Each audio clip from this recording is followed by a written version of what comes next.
Hey Fritz, thank you for coming in. You're a man of the world, of the universe. You exist across multiple dimensions. You're definitely multidisciplinary, interdisciplinary, transdisciplinary.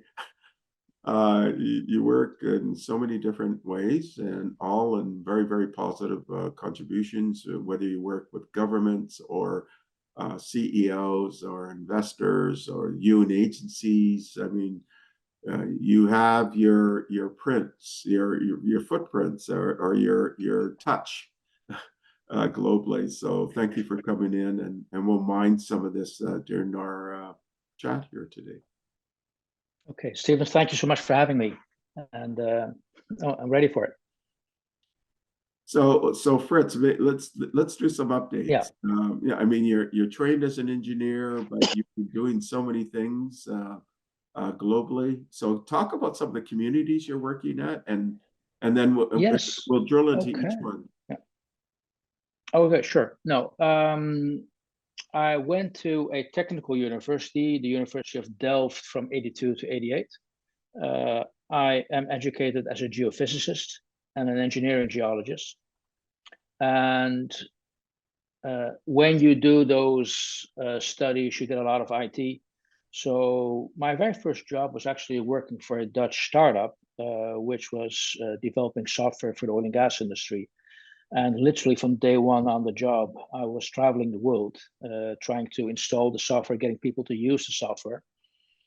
And that got me in a position where the computer user group at the time of the Society of Petroleum Engineers, which is a massive, huge global organization, asked, hey, do you want to chair the computer user group here in the Netherlands? Because you know something about the oil and gas industry, it's your background, you know something about IT, and we need to understand what a computer can do to the oil and gas industry. So that was way back in 88, 89, that I had my first question: can you help out organize a community? Now, that in itself I wasn't really aware what the relevance and the significance was of getting that experience. But over the years, I moved out of the oil and gas industry and stayed in the IT industry. And at a certain point, I was asked to be the very first alliance manager of a company called Cambridge Technology Partners, which was a Fortune E50 company at the time. And I realized that I was the only alliance manager, and the CEO at the time asked me, hey, how are you doing? And the question wasn't about that he knew what I should be doing, and I was checking out if I was doing the right stuff. He just basically did not know what an alliance manager did. And I realized more alliance managers around me did the same thing. And so we started the very first European chapter of an association called the Association for Strategic Alliance Professionals, talked about what an alliance manager does by bringing all these alliance managers together. A couple of years later, moved from one organization to the other.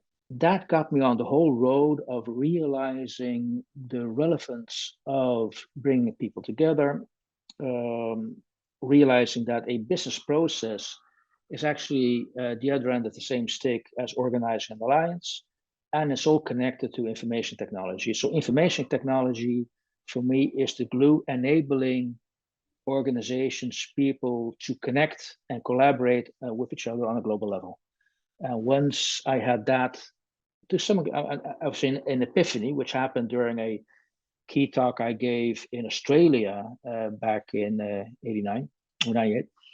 I realized that there is a need for people to understand what a community can do to organizations. And at the time, it was very vague. People didn't really understand what a community was about. But 15, 20 years later, I now see it's very much in high demand. People want to understand what a community is, how do you build communities. And there's still a lot of questions which are being raised, and I see people not always taking the right approach, but it got me into a position where I'm still in the IT world. I still do a lot of work at the moment for the Dutch government where I am at, and I'm at the National Archives at the moment. But it's all about how to connect people with each other on a non-hierarchical level. And that fascinates me because that's a change I see happening at the moment. So it's really interesting. I mean, you start with a technical background, but also an ICT, and you end up realizing the value of community, and you've been doing community development, but with this undercurrent of technology always, right? So yeah, it's always about the impact, understanding what the impact is of IT, rather than talking about IT. I always found it quite strange. The Dutch Met Office, this is ages ago in the 90s, I came in and the CIO wanted to implement a couple of IT systems. And I was there to help implement those systems. And I asked them, hey, what you're actually doing now, you're replacing humans, you're replacing people with IT. So, and it was, I was perceived to be at the time very rude. No, that's not your business. You're here to implement a system. You're not here to worry about people losing their job, because that's basically what was happening. So those experiences in life, in the work environment, allowed me to start to recognize how impactful information technology is on society. Now, it's not always negative. It's in a lot of cases is good, but it makes you think about, hey, how should we be using this? What are the guardrails we need to put in place? So, done a lot of things in my life, but a very consistent dominant, thread in all that dominant thread is looking at what's the impact.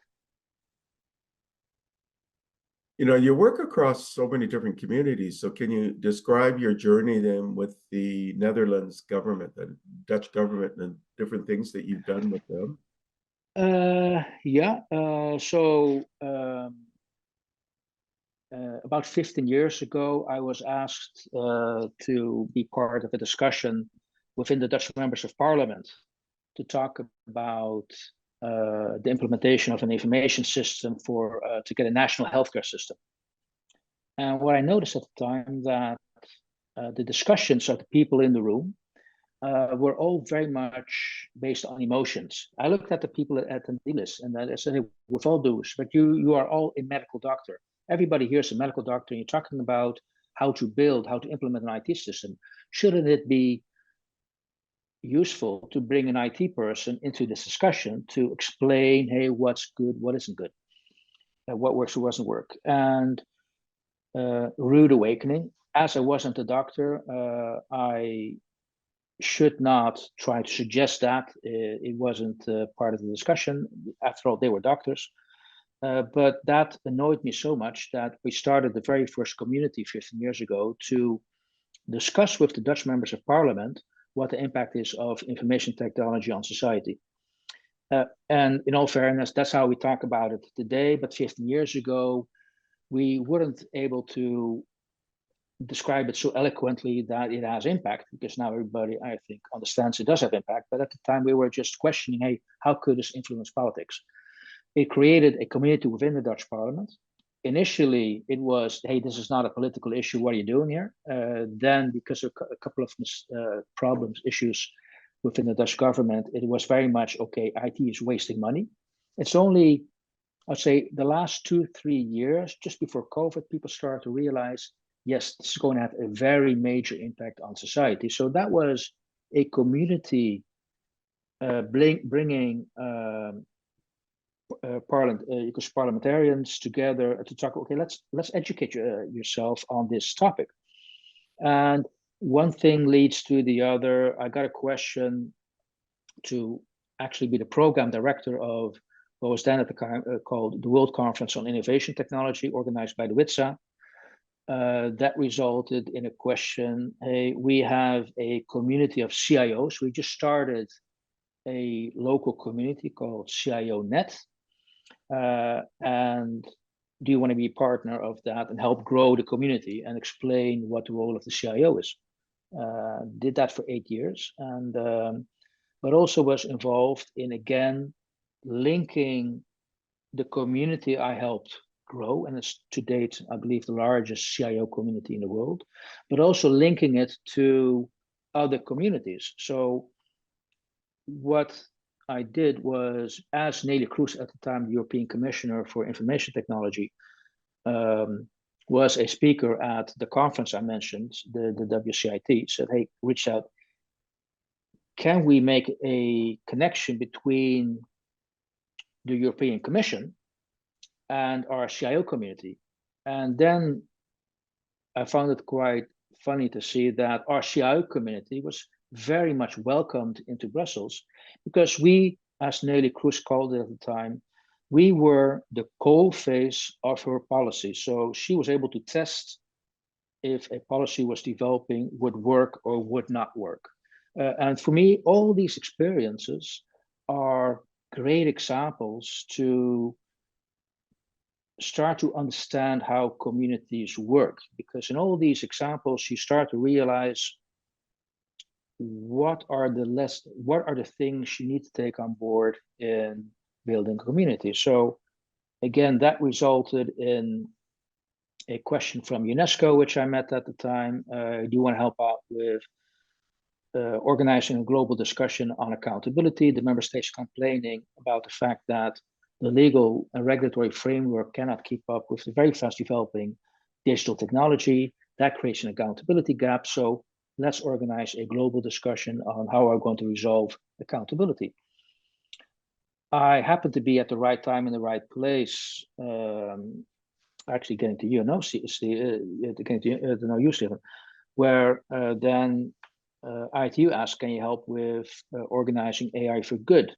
At the time, it was assumed to be a workshop. It turned out into a global movement with 40 UN agencies involved. Also, there are great examples of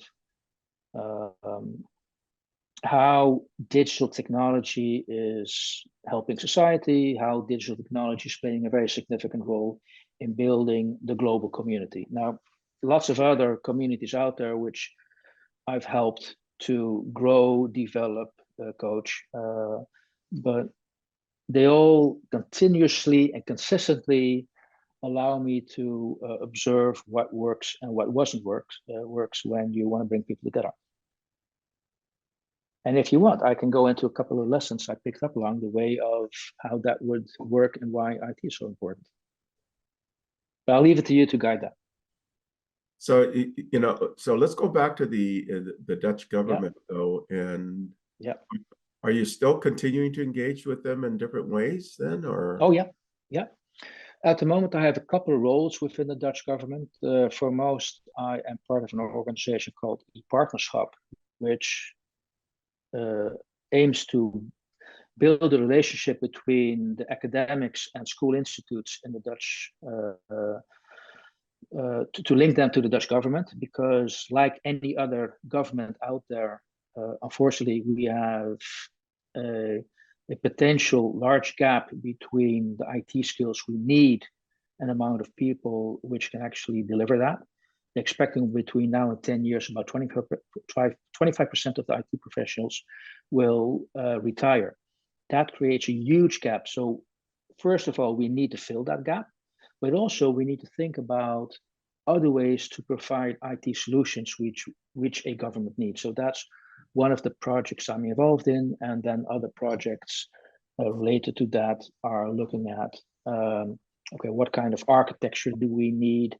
Do we need to improve the current architecture, or do we need to completely rethink the architecture and build something from scratch to provide the technology we're going to use in the future? So it's a very interesting discussion to have how to approach this. So when you engage with the government, then are you an employee of the government, or you're kind of like a consultant to the government? Yeah.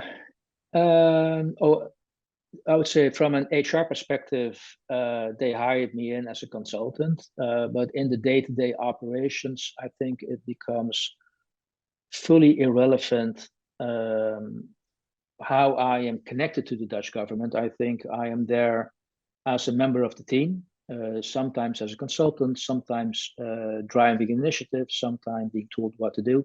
So in the day-to-day operations, I'm just part of the team doing, and there's no distinction in my mind, at least, of between somebody who's external or not. I know there are differences, but I want to ignore them, to be honest.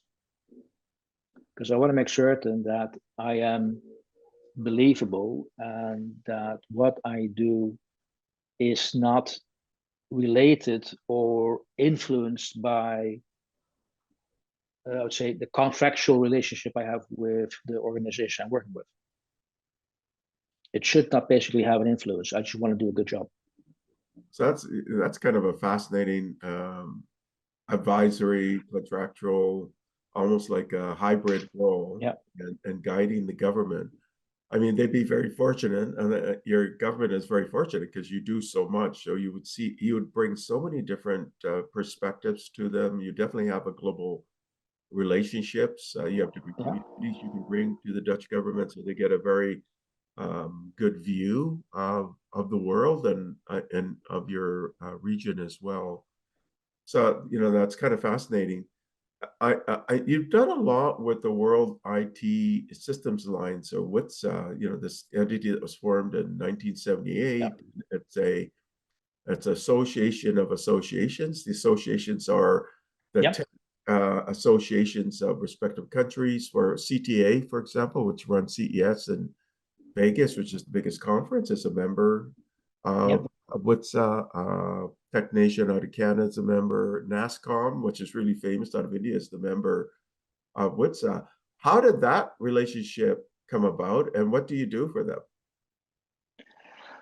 Sometimes you have to be lucky you're in the right place. So way back in 2009, I got a call for somebody I used to, which I know because we're both working in the IT scene and we're both related to associations. And he said, well, actually, I'm going to be the director of the Dutch tax office. I have a role where I am the program director of the WCIT conference in Amsterdam. Do you want to take over my role? And said, yeah, I just started to work independently 15 years ago. So it was literally almost the very first job I had. And I was just thrown in the deep end because it was 9 months before the conference was supposed to organize, to take place. We didn't have a single speaker, and it was, guys, get the job done. So it was 9 months of very hard work, but it built up very strong, intimate relationships with the WITSA board. And at a certain point in time, okay, well, the conference was, by the way, a great success. It was actually awarded the European Conference of the Year as well, in the way it was set up, because it wasn't the classic conference with speakers who were talking about their company, but we grouped them around the topics we wanted to resolve. So anybody out there, if you want to be part of this conference, tell us how you're going to contribute to a particular issue rather than talk about your product or service. That was at the time a complete different way to transfer knowledge, but it helped to actually not only get people more knowledge, but also get people connected to each other to that topic, because you were bringing people together a priori on a topic which did not realize they could provide, say, complementary solutions to solve something. And because of the work with UNESCO organizing the Institute for Accountability in Digital Age, because of COVID, we moved online. We started to interview experts around the world. And one of the experts I reached out was Jim Poissant, who at the time, he just retired. He was the chair of the WITSA organization. So I knew him from 10 years back. I said, hey, Jim, I'd like to interview. I'd like to have your perspective on accountability in digital age. Can I do an interview with you? Just an online interview like we're doing right now. And he said, this timing could not be more perfect than you would imagine, because we are working on the WCIT conference 2022, Penang, Malaysia. And I now realize talking to you, that this is a topic which we're not discussing and we should be discussing. So out of the blue said, do you want to be a keynote in Penang, talk about the need for accountability in digital age? So I came to Penang, gave the talk, and that just by giving that talk, you start to build up even more connections, and that resulted in also last year to speak at the second conference, and that was in Borneo. Again, how to regulate. In the first year, it was a very generic discussion on how to regulate digital technology. Then they asked, could you zoom in on accountability? And I try to point them out to what's already happening in the world. And then you see what you see a lot of with global communities, although it is a global community, they're still in their own little silo of being a global association of national associations. And you need to connect them to another almost siloed organization. Those are the people who talk about accountability and policy development. So sometimes you think you're actually connected on a global level, but in reality, you're not. You're still in your own little silo, and you just assume it's all connected because it happens to be global. So that again is how we're bringing the accountability discussion, the policy development discussion into the world of the IT vendors and suppliers and the system integrators. And again, also a very interesting lesson learned how to truly develop communities, and sometimes make people aware you assume you are connected, but you're not. Just look at your population, who you're connected to, but also who you're not connected to. So let's reach out to the nodes who can provide, open the door for a whole new world out there. So I can see the arc or the journey with this World IT Systems Alliance, and how you awaken different people in the community to have a better conference, but also to be more proactive and productive. And I mean, you've done somewhat similar with the World CIO Forum and the World Computing Congress. But there's this massive thing that you're part of called AI for Good. You were part of the original team that was brought in to help create this thing before the first conference. And you're still actively involved. And in fact, last year, you were running the kind of this leadership portion in the VIP room. So can you talk about AI for Good and your role in it, and how you continue to help shape? I'd say, I think my role is very relative, but I also realize it can be significant. Basically, when we started to talk about AI, it needed to be mentioned and discussed outside the global community of UN agencies. So I think I was a node, a linking pin to communities out there, which not necessarily tend to look at the UN agency for a discussion or a talk. So that was reaching out to the global CIO community at the time when I was a member of, and just look, guys, somewhere down the line, you two are going to meet. There's going to be a policy development discussion here, and it's not going to influence you today. It's not going to influence you tomorrow. But if you don't come and listen to what's happening, you will be influenced by this next week, next year, and 5 years down. So this is your opportunity to provide your influence into what is a global discussion with its own pace. So I try to, I'm still trying to bring in, I would say, stakeholders into the discussion, which would not necessarily have a focus on a UN agency. Although what very much helps, is helping at the moment, is the fact that we have sustainability development goals. It's one of the very few occasions that I'm not wearing my pin, but almost always I wear my pin because it's a great conversation starter. People would ask you, hey, what's that pin about? And you can talk about the sustainability development goals. You can talk about what it's doing and how artificial intelligence and let's say, the associated technologies can help to provide solutions for the SDGs. So I find it fascinating that the SDGs is now linking a lot of different global communities to each other to have that discussion. And that's also where I hope to play my part in helping to build communities by also linking communities to each other to look at, you have an opportunity here to contribute.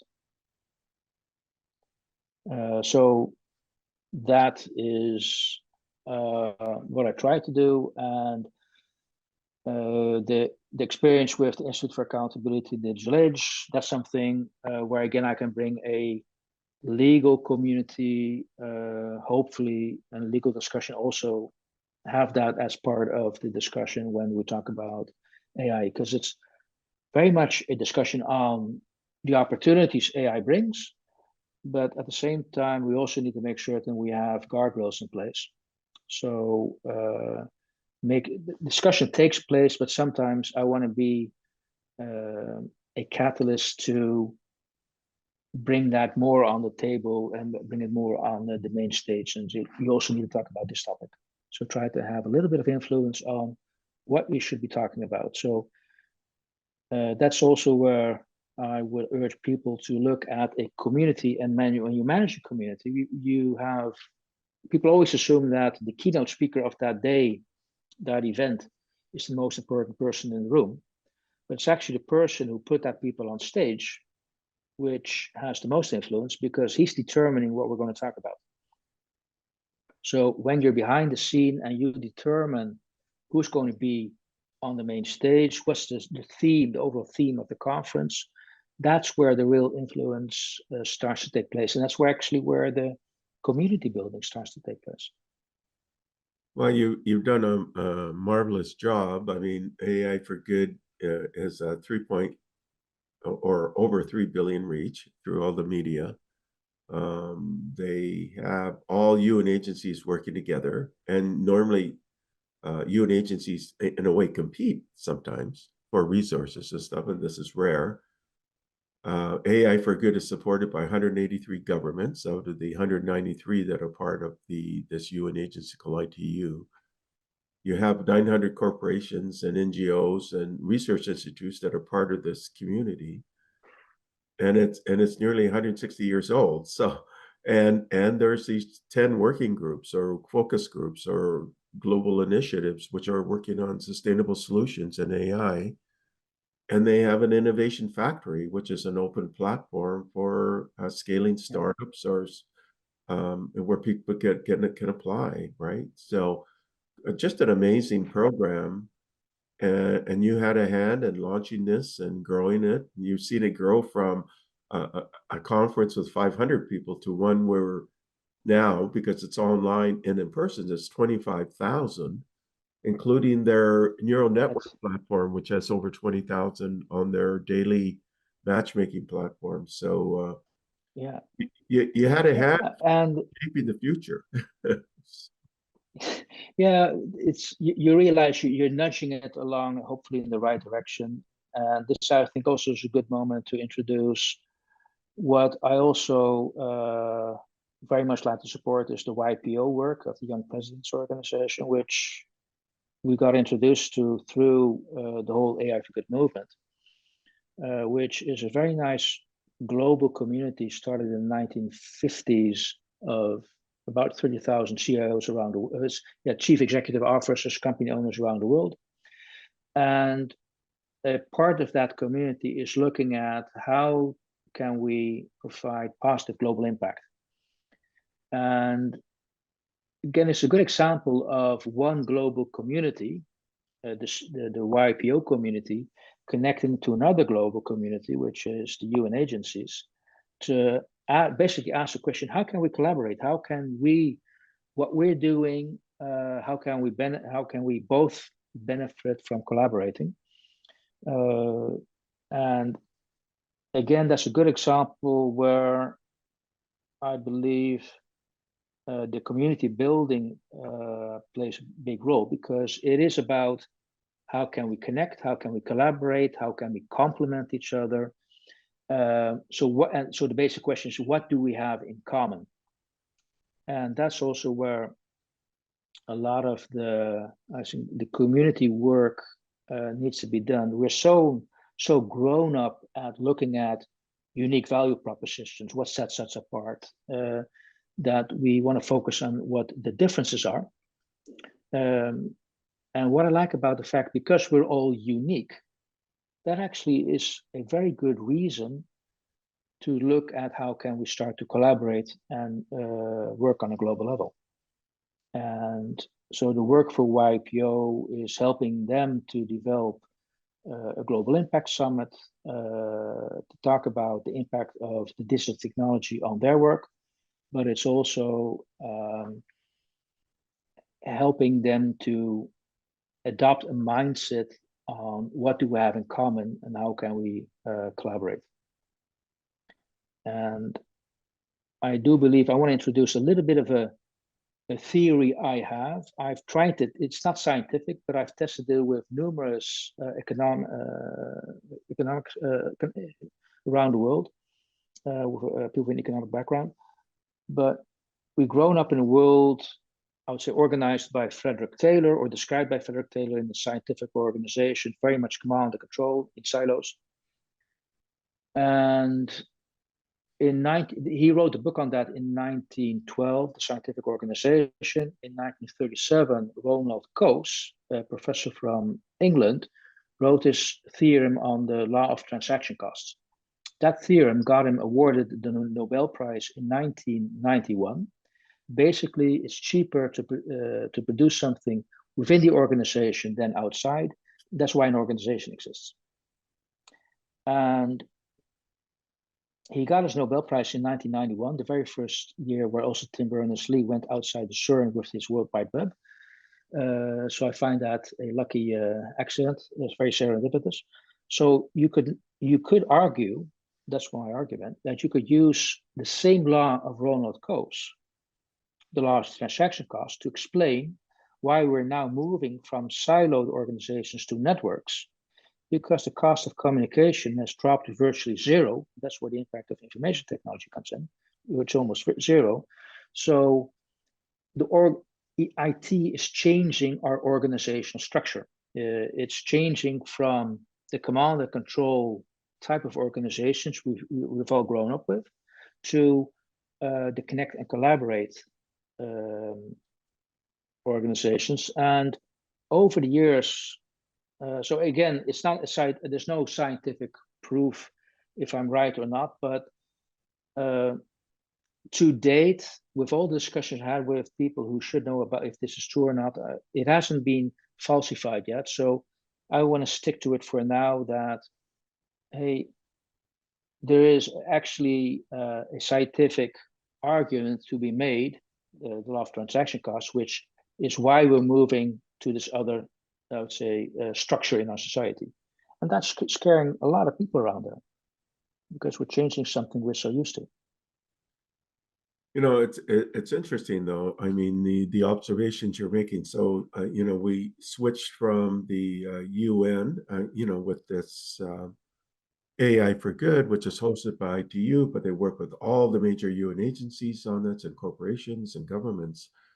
And you also have work that you've done with UNESCO, and the different things that they do. And you have this peace program or this the accountability program, which you started and headed up. Yeah. And then you brought in this Young Presidents Organization, where you know you have to be in your 40s or under to be a member, but then once you're in, you can stay in forever. Just to give the audience a little bit of perspective, it's a community of about 35,000. Back in 2018, when there were a community of 27,000, they represent about 9 trillion in revenue, employed 22 million, but now they're 35,000. So I'm going to speculate that they're probably about 12 trillion in annual revenue, and they probably employ something like 25 million because they've grown considerably. But they're more than a community of 35,000 notable leaders and CEOs. There's also spouse partners, roughly 20 plus thousand YP or YPO next generation, another 20 to 25,000. So it's a community of about 80,000. And their relationship network would be in the maybe over 100 million, right? Between their employees Yes, yeah. themselves, because they employ 25 million and you've got a community of about 80,000 and each one of them have a network of 1,000 or 2,000. Um, you're looking at a pretty significant force in the world, and you advise them. You're a key you're a key member of helping them transform as Yeah. they reach out and do more public things, but also as they embrace this idea of YPO 3.0, which they introduced in 2018, which is, hey, we're a big community. Maybe we can do some things that have a footprint that will alter the world in a good way. And we'll take in partners to do that. We'll bring in external people to help in that journey because they're a very private community. But you were and are continuing to be a key hub of community and also insight and transformational thinking to this really notable private CEO community that was founded in 1950. So they've been around for quite a few years. So quite a remarkable contribution. CEO communities, or CEO communities, CIO communities, or CXO communities, UN agencies, governments, scientific communities. I mean, Yeah. what community is there not out there you haven't touched in some positive way? There is, I think there's still some communities I haven't touched, but what I like is now you actually describe that whole list. I do realize all those communities, what they have in common. At the end of the day, they're all people. They're all people who, in general, want to do good. They're decent people, and they're open for help. They're open to provide help. Um, it's always amazing that I think the majority of the people you ask for help, you actually get it because people want to volunteer what they know and they want to share. Uh, it's a matter of just having that mindset that most people really want to do that. And yeah, that's what I like with, and they're all at the end of the day, they're all normal people who, dependent on the role, some have more influence than others, but they want to do good. So let's shift the conversation now. So because you work Yeah, with governments, sure. you work with academic communities, you've been on the board or you've served within, for example, ACM, you're connected with IEEE, you're connected with all these sort of academic organizations, government organizations, UN Mhm. organizations, CXO organizations, CEO organizations. You're part of think tanks as well. So you're definitely on the pulse. So now, what do you think about generative AI? Do you think that's going to hit AGI? So let's do a bit of future. Yeah, okay, good. Okay. Um, okay, I'll repeat a little bit of the presentation I gave in Malaysia. And that is, I compared how the Western world looks at AI and the Eastern world. There was an article in People's Magazine with James Cameron who talked about basically, I told you so. Look, 40 years ago with the Terminator movie, I predicted it's man against the machine. So you see that the general media is painting this very negative, scary picture of AI. If you look at the Eastern world, it's much more seen, a robot, for instance, much more seen as a big brother helping you. So you have in one part of the world an a priori negative emotion, in another part of the world an a priori positive emotion. So when we talk about AGI, I realized that that discussion is always in a context of which part of the world you're in. So, do you have to defend is or you have to promote it? If you talk in Europe, if you talk in the States, I think a lot of people are very scared and very concerned about AGI. It's taking away our jobs. It's able to make decisions on our own about stuff we don't want it to do. So we need to have a panic button. So all the discussions about mitigation, how to reduce the risks, So that's just an observation. That's still not an opinion on AGI, but that's for me an opinion on how we're having the discussion about this technology. We're in the Western part of the world, we're very afraid of it, I think, in general, but the public. If I talk to my mother, hey, how is this going to hurt me? That's the question. No, it's not going to hurt you. So, and I think in a recent quote of OpenAI, it's not an entity, it's not an organization, it's basically a tool. I think to date, and maybe that's also, I want to be naive here, but I still think it's a very powerful tool we as humans can adopt to our benefit.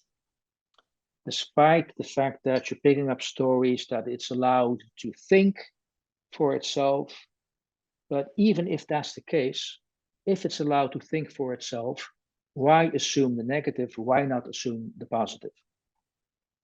But so even if that's not going to be the future, I strongly believe that's how I would like it to develop. Last year at the AI for Good Summit in Geneva, there was a very nice quote from Stuart Russell, a very prominent professor in this field, who mentioned, I want a robot to make me a coffee. I don't want to drink coffee with a robot. Yeah. And I think that is the type of thinking we need to put in place when we develop this technology. How do we want to use it? Do we want to have it replace humans? Or do we want it to support humans? So, and I think that's also in the discussions you see take place. Is it, is a doctor going to compete with AI? No, a doctor's not going to compete with AI. A doctor is going to compete with another doctor using AI. So my take on it, with all these, I would say, thoughts I'm sharing with you, is it's a very powerful tool, and because it's becoming so powerful, we need to make sure that we have the good safeguards in there, the good railguards. But I think it will remain a tool being used by humans. Correct me if I'm wrong. I guess we're going to find out pretty shortly, right? Yeah, yeah. And maybe it'll be a companion, and maybe we'll consider it an equal. Maybe there'll be a robots Bill of Rights like the European Union proposed back in 2016 or 17. They were putting out language like that, right? Maybe there should be some kind of Bill of Rights for robots. And people have to realize that robots that today they're doing scientific research. There's a good case study in Sweden where a researcher asked a robot or an AI engine to write a thesis about itself. That's now being peer reviewed as a scientific report. So it's doing research. We have robots which get citizenship, like Sophia in Saudi Arabia. It could be a gimmick, but it is still, as an experiment, very interesting to see that we're providing citizenship to robots. In South Africa, we've granted a robot a patent right. So we said they acknowledge a robot inventing a particular type of package in a way which was, you could say, where a patent could apply. Immediate reaction in the States, in Europe, is okay. Robots or patents can only be given to humans. So we see that pushback, but so I find that quite interesting dynamic to see what we are already giving, I'd say, non-humans at this stage. We're giving it citizenships. We're giving it opportunity to do research. We're giving an opportunity to invent something. That's fascinating.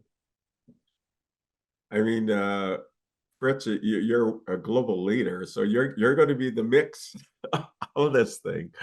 Either sort of making people think from a governance or policy standpoint or framework standpoint because of the work you do, with your think tanks and so on, but you are embedded in so many different communities. Maybe I'll just ask you one more futuristic question. Sure. Yeah. What do you think the world will look like in 2030? Can you describe what your day will be like? Okay. Great, Go ahead. Stephen. Great question. I'm going to introduce this question, with a little bit of a history lesson, if I may. And that is, this same question was asked by people in France around the year 1900. We had the World Fair in Paris.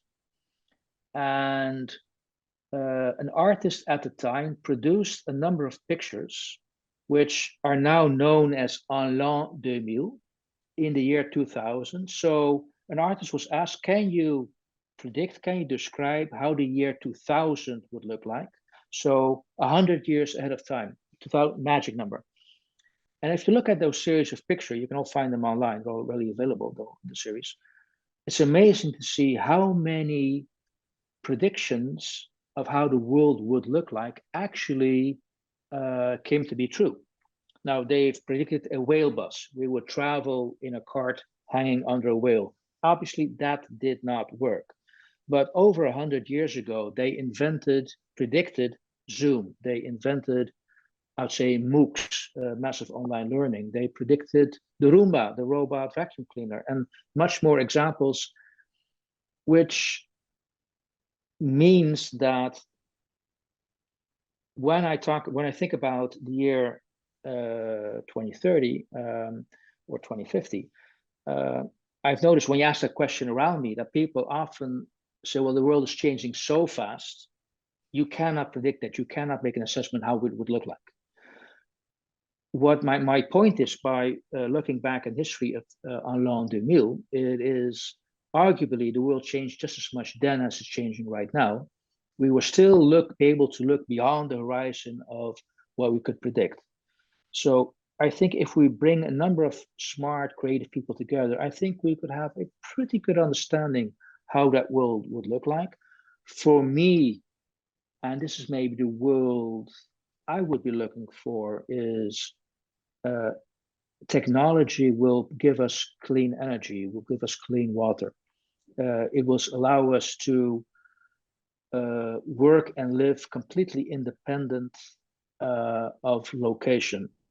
It actually will allow us to work much less. And so we don't focus on the need to work, but we focus on, say, the will to live, to actually enjoy being alive and enjoy being in the world. And it's actually you who told me the other day that in the foreseeable future, we might have endless life. We have eternal life. Don't know if I actually want that. That's going to be an interesting discussion. But in my future, I do hope that the world will make our life in general, and the whole population, also the global south, just a little bit better, more connected. And my naive self will also hope that by that time we start to realize that the question, what do we have in common, is going to be more important than what sets us apart, because that's creating so much battles and anonymity at the moment. If we look at what we have in common, we might get along a little bit better. Yeah, it's going to be an interesting time, and Frits, you're a driver of it, so you're going to be in the mix.